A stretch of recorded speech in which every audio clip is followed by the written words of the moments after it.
인류의 창조력의 한계를 생각할 때 51구역의 일을 잊어서는 안 됩니다. 네바다주 남부에 위치하는 2평방킬로미터 넓이의 아무것도 눈에 띄는 장소가 없는 사막지대는 미군이 철책으로 가로막았다고 하는 것만으로 지구상 가장 수수께끼로 유명한 장소로서 알려지게 되었습니다. 1955년에 철책이 설치된 이래 이 장소를 둘러싸고 다양한 추측과 소문, 위혹, 음모론이 생기게 되었습니다.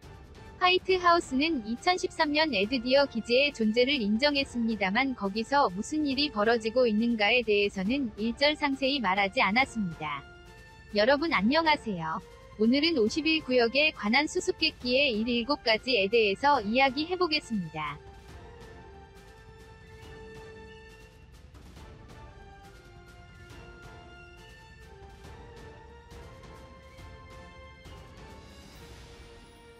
1. 보이드 부시맨 씨의 죽기 직전의 고백. 보이드 부시맨 씨는 항공설계와 항공우주기술을 전문으로 하는 미국 기업 록히드 마틴의 주임연구원으로 근무하고 있었습니다. 게다가 40년에 걸친 경력 중에 수많은 우수기업에 근무하고 합계 26개의 특허를 그 중에는 지금도 여전히 기밀 취급받고 있는 것도 있습니다. 2014년 죽기 직전에 부시맨 씨는 죽음 직전의 고백이라는 제목의 어두운 분위기의 동영상을 촬영했습니다. 거기서는 51구역에서의 임무에서 느낀 것과 우주에서 온 연구원들과의 만남 등에 대해서 적나라하게 말했습니다. 그가 고백한 것이 진실인가 아닌가는 지금은 아무도 모르지만 외계인의 기술과 우주선, 나아가 미국 정부와의 공동연구의 양상에 대해 놀랄 정도로 상세하게 말하고 있기 때문에 많은 UFO 팬에게는 신뢰성이 있다고 생각되어졌습니다. 이 동영상은 현재에도 51구역에 관한 최대의 폭로 중의 하나로 되어 있습니다. 2. 타임트래블. 과학의 관점에서는 있을 수 없는 공상과 같은 것 중에 문학이 인간의 의식에 새겨넣은 것, 그것이 시간여행입니다. 전해오는 말에 의하면 미국 정부는 벌써 예전부터 이 기술을 운용하고 있다고 합니다. 그 증거는 다른 시대에서 온 사람들을 찍은 수많은 사진입니다. 이 타임머신이 외계인의 우주선에서 가져온 것인가 아니면 미군이 독자적으로 과학에서 큰 진전을 이룬 것인가에 대해서는 논쟁이 일어나고 있습니다. 로스 아라모스에서 연구를 행하던 로버트 라자시는 자신의 보고서 중에서 기지의 연구원에게 내려지는 지령에 대해서 말했습니다. 이른바 갈릴레오 계획에 대해서 말하는 중에 라자시는 국가안전보장국으로부터의 정보통에 의하면 정부는 시간여행에 성공했지만 이 기술을 크게 위험한 것으로 보고 있다고 발표했습니다. 3. 하이테크 정찰기. 미국 정부가 마지못해 인정한 유일한 진실, 그것은 51구역은 단순히 미군의 소유물이 아니라 항공기의 비행실험을 행하는 장소이기도 하다라는 것입니다. 기지에 관한 공식적인 정보는 이 이상 공개되어 있지 않습니다. 지금까지 행해졌다고 하는 실험에 관한 이야기는 전부 단순한 소문에 불과합니다. 하지만 소문과 문서화된 특허증과 공중에서 촬영한 기지의 사진을 비교한 것으로 어떤 생각이 주목을 부르게 되었습니다. 인공위성에서 촬영된 최신 사진 중에는 활주로의 옆에는 경납고와 같은 큰 건조물이 확인됩니다. 군사평론가인 타이거 로고웨이 씨는 미군은 장거리형의 무인정찰기를 보유하고 있다고 생각하고 있습니다. 사진에 폭 52m의 경납고가 찍혀있다고 하는 사실은 차세대의 장거리 폭격기가 존재하는 증거라고 많은 사람이 생각하고 있습니다. 아무래도 51구역에는 세계에서 가장 위험한 드론이 있을 것 같습니다. 4. 근대 테크놀로지.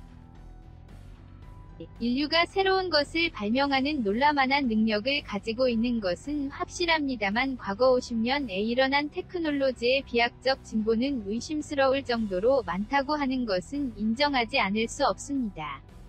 우리의 생활을 완전히 바꾸는 새로운 테크놀로지 기기가 매년 갑자기 나타납니다. 전자레인지, 바코드, 와이파이, 레이저, 우리들의 생활을 더 좋게 해주는 것은 전부 우주에서 생긴 것이 아닌가 하는 의심이 생겨납니다. 일설에는 50년대에 외계인이 탄 비행선을 확보했다고 하는 발표로부터 그 후 60년, 아마 연구자는 거기서 발견한 테크놀로지의 재현에 힘쓴 것이 아닌가라고 일컬어지고 있습니다. 그 중에서도 잘 팔릴 법한 기술은 기술의 발전을 촉진하기 위해 또한 우리의 기술을 외계인의 수준까지 부드럽게 끌어올린다고 하는 목적을 위해 미국 시장에 진출하고 있었습니다. 기상조작 51구역에서 가장 충격적이고 또 현실에 있을 법하지 않은 설이 하나가 기상조작의 실험에 관한 것입니다. 요컨대 특정의 자연현상을 제압하거나 변화시키거나 의도적으로 발생시킨다고 하는 실험입니다. 예를 들면 대통령의 공개연설은 맑은 날에 대규모의 항의 시위에는 억수로 비가 내리게 하면 좋겠지요. 2006년에 핸드릭 박사는 기상조작에 관해 놀라만한 것을 말했습니다. 그가 말하기를 이 기술은 러시아 대 미국의 비밀전쟁의 일부로 되어 있다고 했습니다. 어떤 인터뷰에서 그는 다음과 같이 말했습니다. 여러분도 생각해보세요. 올해 일어난 태풍의 수는 단순히 지금까지의 역사에서 기록적인 것이었다고 하는 정도뿐만이 아니라 이들 대형 허리케인은 전부 마치 우리나라의 석유채굴 기업과 석유정제센터에 우연히 피해를 입히지 않았습니까? 이것은 격화해가는 기상전쟁의 시작에 불과하지 않는가라고 나는 생각하는 것입니다. 게다가 핸드릭 박사는 미국에서는 하천과 오로라 조사용의 안테나를 이용해서 기상조작이 행해지고 있고 이것이 지구온난화의 주된 요인으로 되어 있다고 하는 데이터도 소개하고 있습니다. 6. 인류에 잠입한 외계인 우리들은 외계인에게 있어 곤충과 같은 존재에 불과하다고 하는 출처도 있는 한편 공모자는 그들과 대등하게 행동하고 있다고 하는 정보도 있습니다. 그 어느 쪽도 자주 받는 말이 51구역에서는 테크놀로지 분야만이 아니라 생물 분야에서도 실험이 행해지고 있다고 하는 것에 기반한 소문입니다. 일부의 이론가의 발언과 익명희망의 기재의 전 연구원인 인물의 발언은 종의 교배에 의해 세계의 새로운 질서를 확립하려고 하는 계획을 가진 인물이 있다고 하는 점에서 일치하고 있습니다. 이 계획에 의해 외계인과의 혼혈이는 염력 등의 초능력을 가진 채로 인류의 일원으로서 비밀리에 숨어 들어있다고 하는 것입니다. 이것은 높은 지위로 승진하는 데에 꽤 좋은 이점이 아니겠습니까?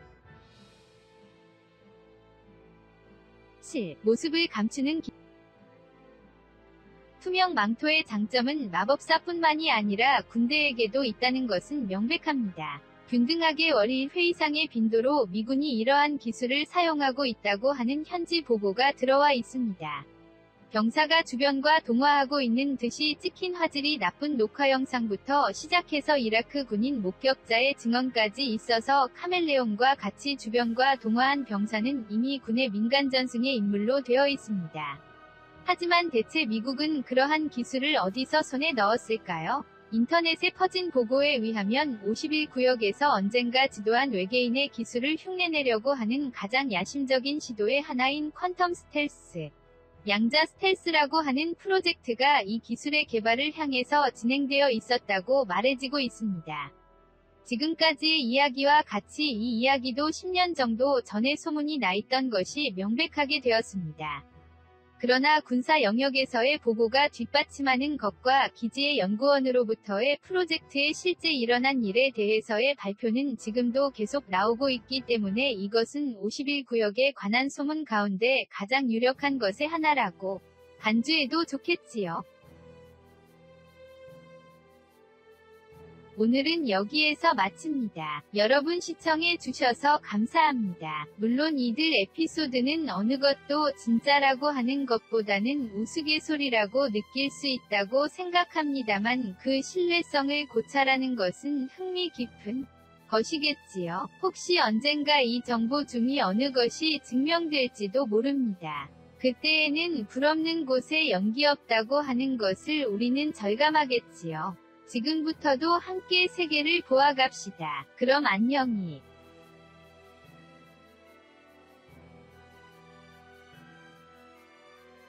시청해주셔서 고맙습니다. 좋아요를 눌러주세요. 반드시 채널을 등록하시고 알림을 켜주세요. 새로 영상이 등록되면 바로 아실 수 있습니다.